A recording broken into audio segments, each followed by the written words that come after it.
إن الدين عند الله الإسلام.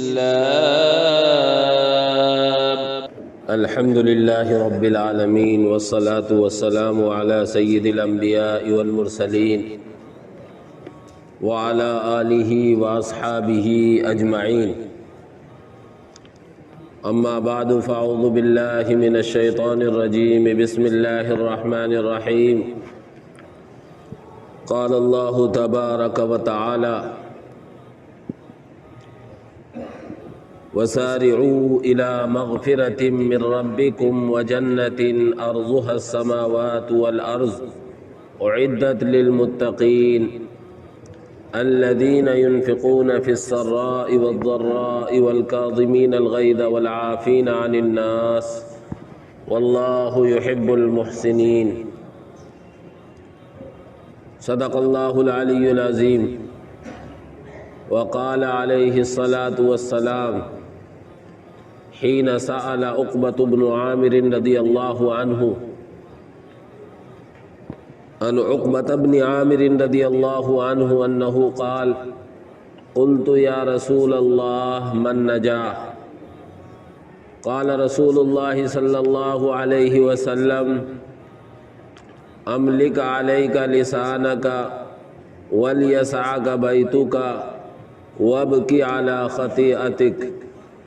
رواه الترمذي، أو كما قال نبينا صلی اللہ علیہ وسلم.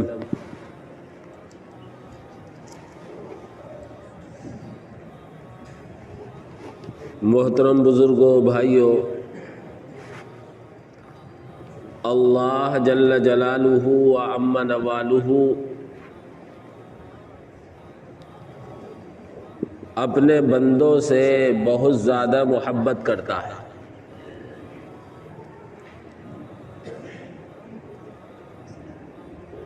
دنیا میں اللہ رب العزت والجلال سے زیادہ کوئی اپنے بندوں سے محبت کرنے والا نہیں. دنیا میں محبت کرنے والے بہت ہیں، لیکن جو اللہ کو اپنے بندوں سے محبت ہوتی ہے وہ کسی کو نہیں ہوتی. باقی محبتوں میں کچھ نہ کچھ غرض ہوتی ہے.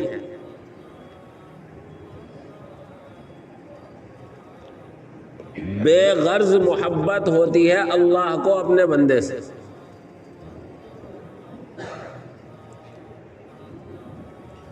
اسی لیے اللہ رب العزت والجلال نے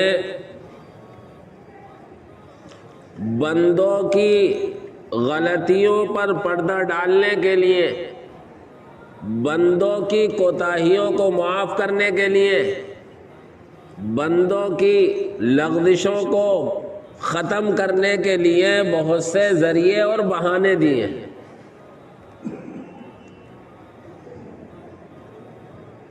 کبھی کسی بہانے سے بندوں کی مغفرت کرتا ہے، کبھی کسی بہانے سے بندوں کے گناہ معاف کرتا ہے، کبھی کسی بہانے سے بندوں کے درجات بلند کر دیتا ہے.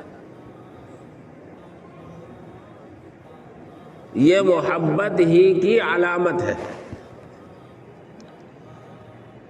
اسی طرح اللہ تبارک و تعالی نے ہمارے آپ کے گناہوں کے معاف کرنے کے لیے اور ہمارے درجات کو بلند کرنے کے لیے اور ہم سب کو جنت کا مستحق بنانے کے لیے اللہ رب العزت والجلال نے کچھ دنوں کو ایسا بنا دیا، کچھ راتوں کو ایسا بنا دیا کہ اگر ہم ان دنوں میں، ان راتوں میں اللہ رب العزت والجلال سے اپنے گناہوں کی معافی مانگ لیں، اپنی کوتاہیوں سے توبہ کر لیں، اپنے گناہوں پر رو لیں، تو اللہ تبارک و تعالیٰ کی طرف سے ہمارے تمام گناہ معاف ہو جاتے ہیں.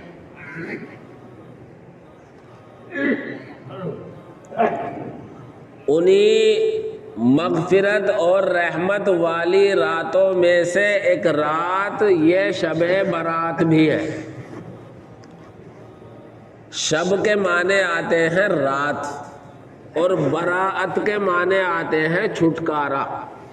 شب برات کا ترجمہ ہوا چھٹکارے کی رات. اسی کو عربی میں لیلۃ البرات بولتے ہیں. عربی میں لیلۃ کے معنی رات کے آتے ہیں اور برات کے معنی چھٹکارے کے آتے ہیں. اسی کا ترجمہ شب برات کہتے ہیں. لیکن ہمارے عوام نے اس کو براءت تھا یہ برات کر دیا سیدھا. وہ والی برات جس میں دعوت کھانے کے لیے جاتے ہیں. حالانکہ یہ رات دعوت کھانے کے لیے نہیں ہے، یہ رات تو عبادت کے لیے ہے. اس رات کے علاوہ فضیلت میں بڑھی ہوئی راتیں اس سے اور بھی زیادہ ہیں. جیسے رمضان کی راتیں ساری کی ساری شب برات کی رات سے زیادہ بڑھی ہوئی ہیں، اور رمضان میں پھر شب قدر وہ رمضان کی دیگر شبوں سے بڑھی ہوئی ہے.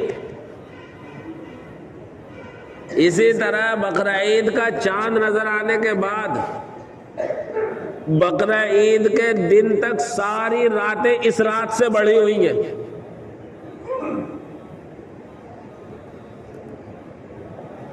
لیکن پتہ نہیں کسی زمانے میں اس رات کی اہمیت اور فضیلت کو بتانے کے لیے جلسے ہوتے ہوں گے. وہ ایسا رواج پایا کہ باقی راتیں جو فضیلت میں اس سے بڑھی ہوئی ہیں وہ پیچھے رہ گئی اور یہ آگے بڑھ گئی. سب سے اعلیٰ درجے کی رات ہے شب قدر، جو رمضان کے آخری ہفتے میں ہوتی ہے. اس کا باقاعدہ قرآن میں تذکرہ آیا ہے اور اس کا باقاعدہ قرآن کریم میں ایک سورت نازل ہوئی ہے. انا انزلناہ فی لیلۃ القدر وما ادراک ما لیلۃ القدر لیلۃ القدر خیر من الف الشہر تنزل الملائکۃ والروح فیہا باذن ربہم من کل امر سلام ہی حتی مطلع الفجر. اس رات کی شب قدر کی پوری فضیلت بیان کی ہے اس میں. اور پھر اس کے بعد جو راتیں ہیں وہ عشرۂ ذی الحجہ، یعنی بقرعید کا چاند نظر آنے کے شروع ہونے سے بقرعید کا دن آنے تک 9 راتیں 10 راتیں، اس کا بھی قرآن کریم میں ذکر آیا ہے. والفجر ولیال عشر والشفع والوتر، یہاں جو ولیال عشر 10 راتوں کی قسم کھائی ہے. اس سے 10 راتیں مفسرین لکھتے ہیں کہ ذی الحجہ کی 10 راتیں. پھر کہیں جا کر اس شب برات کا نمبر آتا ہے. شب برات کا قرآن میں ذکر نہیں ہے، حدیث میں ذکر ہے.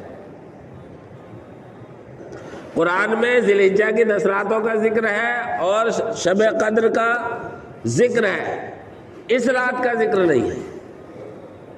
ہاں حدیث میں اس رات کا ذکر ہے.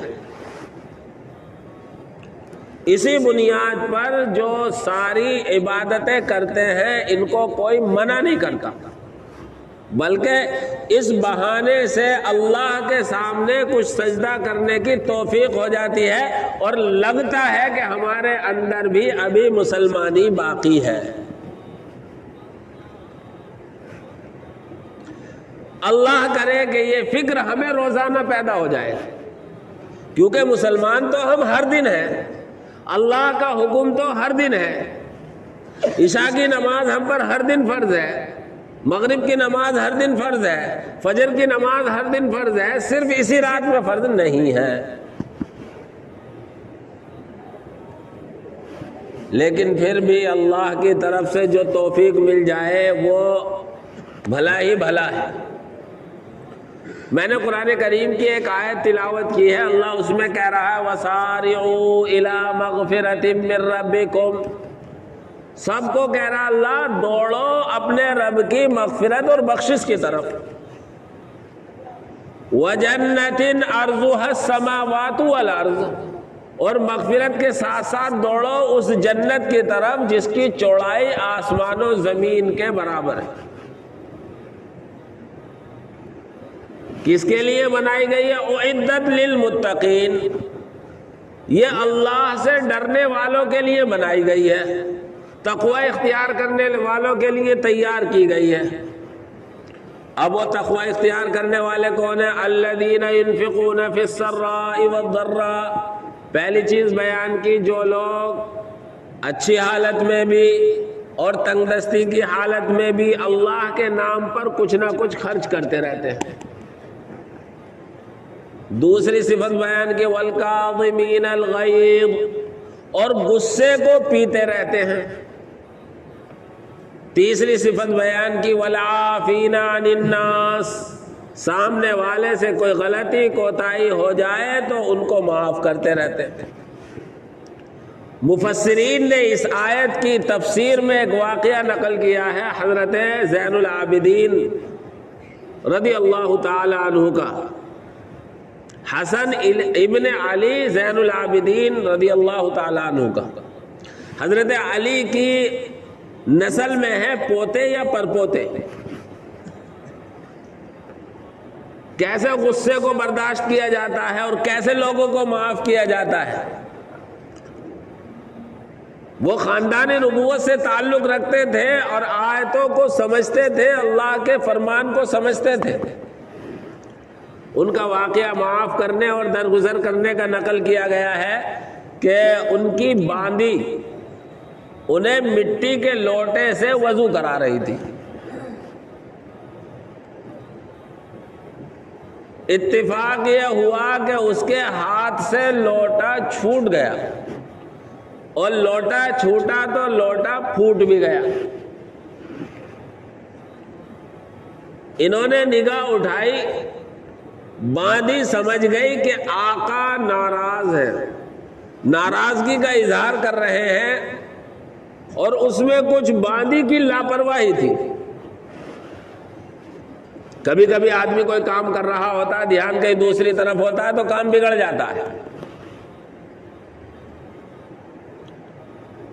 جب اس باندی نے دیکھا کہ امام زین العابدین ناراضگی کا اظہار کر رہے ہیں تو فوراً اس نے یہ آیت پڑھی، الکاظمین الغیظ، متقی تو وہ ہوتے ہیں جو غصے کو برداشت کرتے ہیں۔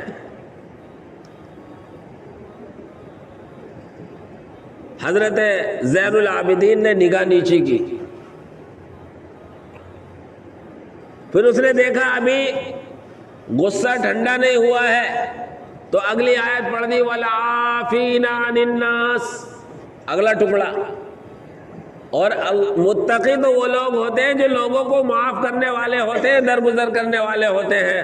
انہوں نے کہا کہ جا میں نے تجھے معاف کر دیا، زبان سے، یعنی زبان سے اظہار کر دیا کہ جا میں نے تجھے معاف کر دیا۔ اب دیکھا باندی نے موقع اچھا ہے، موڈ اچھا ہو گیا تو آگے پڑھ دیا، واللہ یحب المحسنین، اللہ اچھے کام کرنے والے، بھلے کام کرنے والوں کو پسند کرتا ہے، ان سے محبت رکھتا ہے۔ انہوں نے کہا جا میں نے اللہ کی بندی تجھے آزاد کر دیا، باندی ہی کو آزاد کر دیا۔ آج مجھے اور آپ کو ان آیتوں کے ذریعے اور ان واقعات کے ذریعے سبق لینا چاہیے کہ جب غصہ آئے، غصے کی بات پر غصہ آنا چاہیے، لیکن غصے کو برداشت کرنا یہ کمال ہے۔ اسی لیے امام شافعی رحمۃ اللہ علیہ کہتے تھے کہ غصے کی بات پر غصہ نہ آئے تو وہ گدھا، اور بات بات پر غصہ آئے تو وہ شیطان۔ تو غصے کی بات پر غصہ تو آنا چاہیے، لیکن غصے کو پی جانا، برداشت کر جانا، یہ بہادری ہے۔ اس لیے اللہ کے نبی صلی اللہ علیہ وسلم نے ایک حدیث میں فرمایا کہ پہلوان وہ نہیں ہے کسی طاقتور کو پچھاڑ دے، پہلوان تو وہ ہے جو اپنے نفس پر کنٹرول کر لے۔ میں دیکھتا ہوں کہ سامنے والے کو میں اگر مارنا چاہوں تو مار سکتا ہوں، بدلہ لینا چاہوں تو بدلہ لے سکتا ہوں، اور وہ میری شان میں کوئی گستاخی کر رہا ہے، میں اسے غصے کو پی جاؤں، یہ ہے اصل غصہ پی جانا اور برداشت کر لینا۔ کسی طاقتور کے سامنے اپنے غصے کو برداشت کرنا یہ برداشت نہیں کہلائے گا، کیونکہ آپ وہاں اس کے علاوہ کوئی آپشن ہی نہیں رکھتے، برداشت ہی کرنا ہے۔ اصل برداشت کرنا یہ ہے کہ کسی کام کو میں کر سکتا ہوں، اس کے باوجود میں نے برداشت کر لیا، یہ ہے اصل غصے کو پی جانا۔ ورنہ مولانا ابوالکلام آزاد رحمۃ اللہ علیہ کہا کرتے تھے کہ قانون بڑا سمجھدار ہے اور غصہ بھی بڑا سمجھدار ہے، قانون بھی کمزور پہ چلتا ہے اور غصہ بھی کمزور پہ آتا ہے۔ اس لیے اللہ رب العزت والجلال نے یہ کہا ہے کہ مغفرت کی اور جنت کی طرف دوڑو، اور دوڑنے کا مطلب یہ نہیں ہے کہ ہم دوڑنا شروع کر دیں، دوڑنے کا مطلب ہے کہ مغفرت اور جنت والے اعمال کریں ہم۔ کوئی کہنے لگے کہ میں جوتے پہن کے سڑک پہ دوڑ لے رہا ہوں، کہ کیا کر رہا ہے کہ مغفرت اور جنت کی طرف دوڑ رہا ہوں۔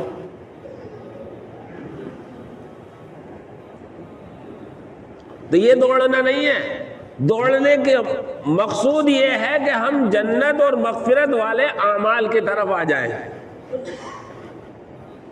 چنانچہ حضرت عقبہ ابن عامر رضی اللہ تعالی عنہ صحابی ہیں، اور جسے آخرت کی فکر ہوتی ہے، مرنے کے بعد کی فکر ہوتی ہے، اور مرنے کے بعد اللہ کے سامنے جو ہماری پیشی ہوگی، ہم اپنی زندگی کی کارگزاری دیں گے، اس وقت کیسے اللہ رب العزت والجلال کے سامنے ہم کامیاب ہو جائیں، اللہ کے سوالوں کا جواب دے دیں اور ہمیں جہنم سے نجات مل جائے، جنت میں داخلہ مل جائے، تو ہر ایک مسلمان کی یہ فکر ہونی چاہیے۔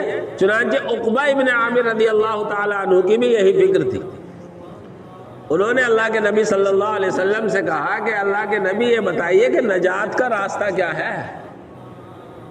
من نجا یا رسول اللہ، کس چیز کے ذریعے نجات اور چھٹکارا ملے گا؟ اللہ کے نبی صلی اللہ علیہ وسلم نے چھوٹے چھوٹے 3 جملے ارشاد فرمائے، اور سچی بات یہ ہے کہ وہ میری اور آپ کی زندگی میں آ جائیں تو نجات کا راستہ آسان ہو جائے۔ سب سے پہلا جملہ ارشاد فرمایا آپ نے، حضرت عقبہ ابن عامر کہتے ہیں کہ اللہ کے رسول صلی اللہ علیہ وسلم نے فرمایا املک علیک لسانک، سب سے پہلی بات اپنی زبان پر کنٹرول کر لو۔ یہ زبان ایسی ہے کہ اس زبان کا اگر صحیح استعمال ہو جائے تو پرائے بھی اپنے بن جائے، اور اسی زبان کا اگر غلط استعمال ہو جائے تو اپنے بھی پرائے بن جاتے ہیں۔ حدیث پاک میں آتا ہے جب صبح ہوتی ہے تو بدن کے سارے اعضاء ہاتھ جوڑ کر زبان کے آگے کھڑے ہو جاتے ہیں کہ اے اللہ کی بندی، تو ہمارے ساتھ دن بھر رحم و کرم کا معاملہ کرنا کہ اگر تو صحیح چلتی رہی تو ہم سب بھی ٹھیک ہیں، اور اگر تو نے تھوڑا سا ٹیڑھا پن دکھایا، ادھر ادھر چلی، تو پھر تو 32 دانتوں کے اندر چلی جائے گی، کم بختی اور مصیبت ہمارے اوپر آئے گی۔ اور بات میں سچائی ہے، اللہ کے نبی صلی اللہ علیہ وسلم نے یوں ہی بیان نہیں کر دیا۔ زبان تھوڑا سا کچھ کہتی ہے اور 32 دانتوں کے اندر محفوظ ہو جاتی ہے، اور کٹائی یا تو کمر کی ہوگی یا گالوں کی ہوگی، پورے بدن کی ہوگی، بہرحال زبان کو کسی کو پکڑ کے مارتے نہیں دیکھا ہوگا۔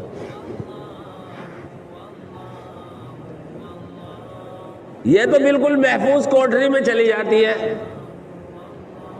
اور علماء نے یہ نقطہ بھی لکھا ہے کہ یہ زبان ہے ہی اس قدر تیز کہ دیکھو چاروں طرف سے گھیرے میں ہے اور بالکل 32 دانتوں کے درمیان ہے، تب یہ ایسی چل جاتی ہے کہ پورے بدن کی خیریت بگڑ جاتی ہے۔ اور اللہ کے نبی صلی اللہ علیہ وسلم نے ایک حدیث میں یہ فرمایا کہ کوئی مجھ سے 2 چیزوں کی ذمہ داری لے لے، میں جنت کی ذمہ داری لیتا ہوں اس کے لیے، ایک زبان، ایک شرمگاہ۔ آدمی ہمیشہ بہکتا ہے یا تو زبان کی بنیاد پر یا شرمگاہ کی بنیاد پر۔ اس لیے زبان کا استعمال صحیح ہونا چاہیے۔ اللہ کے نبی اس لیے فرما رہے املک علیک لسانک، اپنی زبان پر کنٹرول کر لو۔ جب زبان صحیح چلے گی، کسی سے لڑائی نہیں ہوگی، کسی سے جھگڑا نہیں ہوگا، کسی کو جب ہم برا بھلا نہیں کہیں گے تو کوئی ہمیں بھی کچھ نہیں کہے گا۔ ایک حدیث میں آیا ہے من سمت نجا، من سکت نجا، جس نے خاموشی اختیار کر لی اس کا تو بیڑا پار ہو جائے گا۔ اور یہ مشہور ہی ہے کہ ایک چپ 100 کو ہراتا ہے۔ اس لیے اللہ کے نبی صلی اللہ علیہ وسلم نے پہلی بات حضرت عقبہ ابن عامر سے کہا کہ اپنی زبان پر کنٹرول کر لو، نجات مل جائے گی۔ دوسری بات ارشاد فرمائی وَلْيَسَعَكَ بَيْتُكَ، تمہارے لیے تمہارا گھر کافی ہو۔ اس کے مختلف مطلب ہو سکتے ہیں۔ سب سے سیدھا سادہ سا بظاہر مطلب یہ ہے کہ ہم اپنا فالتو وقت گھر ہی میں گزاریں، گھر سے باہر ضرورت سے نکلیں۔ اگر باہر کی کوئی ضرورت نہیں ہے تو گھر میں رہیں گے، عافیت سے رہیں گے۔ اور یہ سب جانتے ہیں، کہیں بھی آدمی چلا جائے، کتنی ہی اچھے جگہ رہتا ہو، لیکن گھر کی جھونپڑی میں آ کر جو سکون ملتا ہے وہ کہیں نہیں ملتا۔ کچھ دن باہر رہ لے گا لیکن پھر اسے گھر کی یاد ستائے گی، اور گھر کی وہی اس کی اپنی جھونپڑی یاد آئے گی، اور اسی میں اسے سکون ملے گا۔ اللہ کے نبی صلی اللہ علیہ وسلم کے اس فرمان کا مقصود بھی یہ ہے کہ آدمی اپنے کاروبار سے فارغ ہو تو اپنے گھر میں رہے، بہت سی آفتوں سے، بہت سی ٹینشنوں سے محفوظ رہے گا۔ اس کا یہ مطلب ہرگز نہیں ہے کہ صرف گھر ہی میں پڑے رہو، نہ اپنے کام سے نکلو، نہ اپنی ضرورت سے نکلو، نہ کاروبار کے لیے نکلو، یہ مطلب ہرگز نہیں ہے۔ مطلب یہ ہے کہ فالتو بلا وجہ بے ضرورت زیادہ کہیں ادھر ادھر اٹھنا بیٹھنا مت کرو۔ اور تیسری چیز آپ نے فرمائی جو مجھے خاص طور سے اس وقت بیان کرنی تھی، وَابْكِ عَلَىٰ خَطِيئَتِكَ، اور اپنے پروردگار کے سامنے ہاتھ اٹھا کر اپنے گناہوں پر روتا رہ۔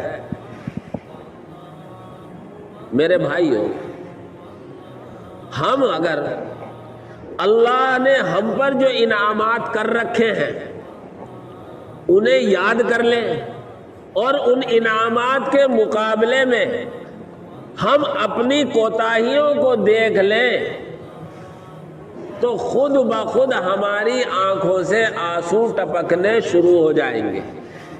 کیوں؟ اس لیے کہ اللہ کی طرف سے مستقل انعامات اور رحمتوں کی بارش ہو رہی ہے، اور ہم نالائق ہیں کہ اللہ کی نافرمانیوں میں لگے ہوئے ہیں۔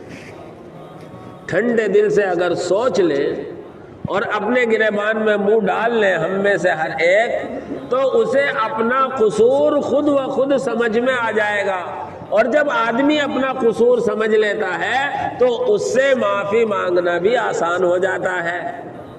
اللہ کے نبی صلی اللہ علیہ وسلم نے 7 لوگوں کو کل قیامت میں عرش کے سائے میں رہنے کی خبر دی ہے۔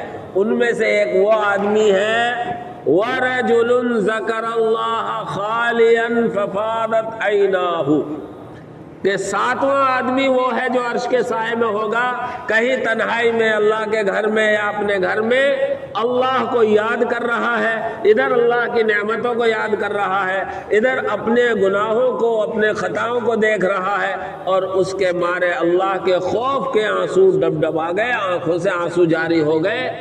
اللہ ایسے بندے کو بھی عرش کے سائے میں جگہ دے گا کل قیامت میں، جس دن کوئی سایہ نہ ہو۔